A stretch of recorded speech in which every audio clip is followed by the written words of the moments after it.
So I think of all the issues centering on the question of how do we make democracy work better, how to finance campaigns tops the list.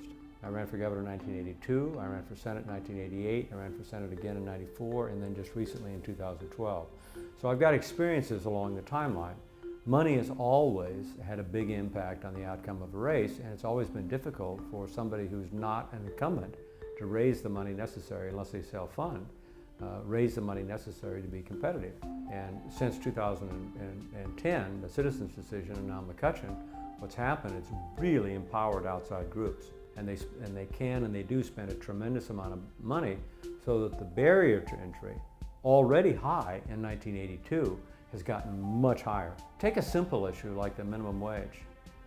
You have significant majorities of Americans that believe it's a reasonable and good thing to raise the minimum wage.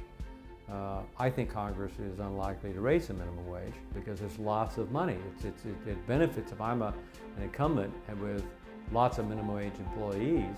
It's going to increase my cost of doing business by X million dollars a year, X tens of millions of dollars a year. And as a consequence, it's just a business proposition. I'll spend a few $1,000,000 a year to keep the minimum wage where it is because it's going to cost me a lot more if the minimum wage goes up. And I'll spend money on those candidates who will help me keep the minimum wage right where it is. Climate's an even better example.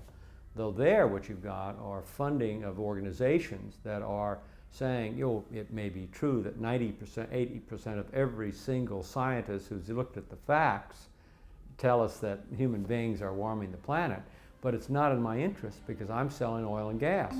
Right now the court is saying Congress can place no significant limitations, either on corporations or on individuals.